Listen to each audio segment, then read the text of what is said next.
Mr. Speaker, I rise before this Honorable House today to address the status of housing in Bermuda and to share with Honorable members that this government is committed to ensuring there is a sustainable supply of accessible and affordable housing for all who want and need it.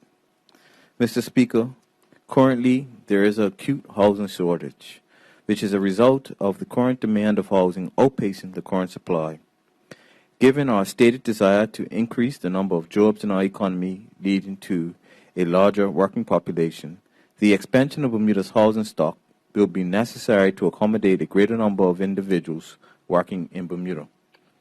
The strong private sector housing market, along with legislation controlling the rents of a sizable portion of Bermuda's housing stock, has up until now ensured a sustainable housing supply required for the population's housing needs.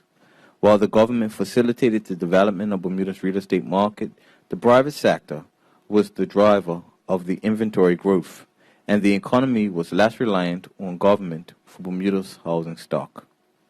Mr. Speaker, as a result of the reduction in the supply of the private sector housing across the island, Bermuda is now facing what can be considered a housing crisis.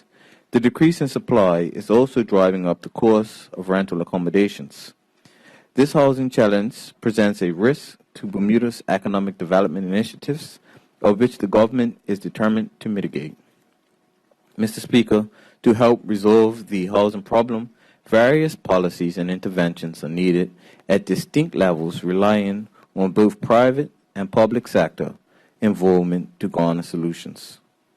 As such, the government will support the expansion of residential dwellings in economic empowerment zones. The City of Hamilton will play a significant role in the expansion of residential development opportunities. The City of Hamilton Plan 2023 recognizes that residential development is an essential component of revitalizing the city. This presents an untapped opportunity to grow the residential population in the island's capital, thereby creating a vibrant economic hub where persons can live, work, and play.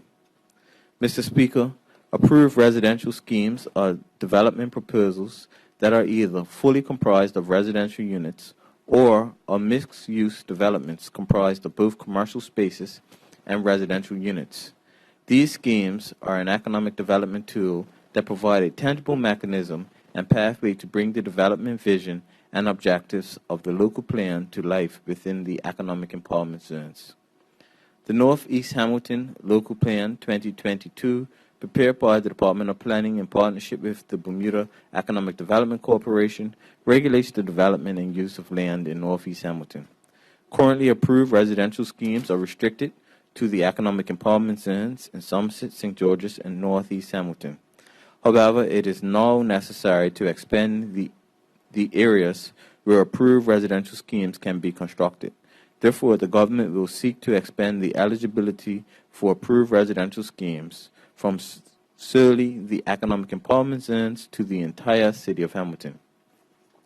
Mr. Speaker, this government is committed to providing $15 million over the next 3 years to build more affordable public housing units. In addition, the Ministry of Public Works, through the Bermuda Housing Corporation, is undertaking the renovation retrofit of 137 older residential units to increase the amount of affordable housing options for Bermudians. 60 of these units are presently occupied and will undergo minor to medium refurbishments.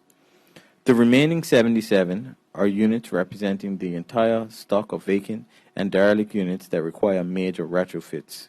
These 77 units will be added to the Bermuda Housing Corporation rental unit inventory, bringing the total to 777 units.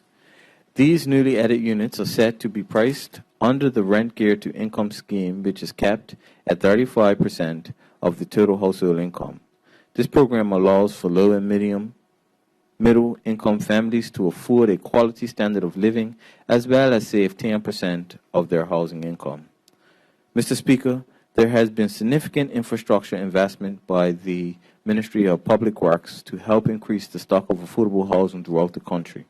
As of September 2023, the efforts to increase the Bermuda Housing Corporation stock include the following: 3 Rock Oven Lane, 5 on Jenny Lane, Harmony Block B, Harmony Block D and E, 27 Beacon Hill, 22 Battery Road, 18 and 20 Battery Road, Chelsea Apartments, 1 Grandstand Lane, Regent House, St. George's, Wellington Road, St. George's. Mr. Speaker, this government will encourage and support housing developments in residential zones as highlighted in the Bermuda Plan and specific plans for other geographical areas. The Department of Planning's records indicate that there is a total of 582 parcels or 181 acres of vacant residential 1, residential 2, or rural land without conservation area development restrictions. The data analysis for housing demand and supply indicate that there is ample land available if required to meet housing demand within existing residential zoned areas as well as the mixed-use zones and the city of Hamilton. It is therefore not essential to zone any new land as residential. Mr. Speaker, the current Morgan's Point site is targeted for conversion into a mixed-use site for the development of a range of residential rental apartments, including components for seniors housing.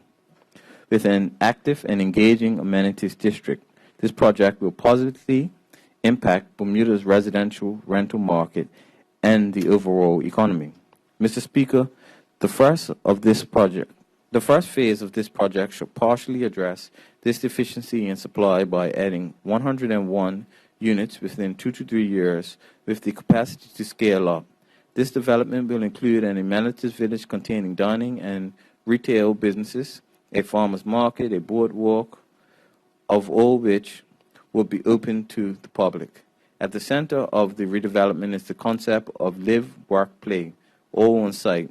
Pricing for the apartment in Morgan's Point amenity district is expected to be affordable. The overall additional supply should help to reduce the cost of residential properties in the broader market. Mr. Speaker, the government will continue its work to support the increase in Bermuda's housing inventory. In this regard, the current environment of an expanding economy presents an opportunity for those seeking to develop. The private housing sector can assist by investing in housing development projects, renovating unused and derelict apartments, and place them back into Bermuda's housing inventory, removing properties from the vacation rental market and making them available to renters.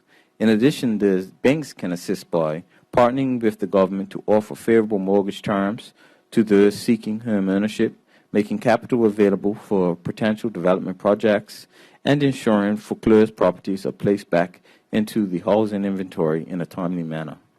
Mr. Speaker, the government will continue to build on a raft of recommendations for changes to legislation to provide a balance between the needs of landlords as well as those of tenants. This will propose recommended legislative changes that reflect today's rental market with a specific view to clarify critical issues on which the current legislation is silent. No one wants to be disadvantaged by having their properties destroyed or lost due to poor tenancy behavior. And conversely, the desire is not to see persons evicted due to poor landlord attitudes and behaviors. Mr. Speaker, in conclusion, Bermuda's housing crisis is a complex and multifaceted issue that requires a comprehensive, coordinated, and collaborative approach from various stakeholders and sectors. There is no single solution, but rather a variety of possible solutions that can be tailored to the specific contexts and needs of Bermuda. Understanding that addressing this crisis will take time, it can be solved by implementing effective and efficient policies and interventions. Resultantly, access to adequate and affordable housing can be realized for all who want or need it. Thank you, Mr. Speaker.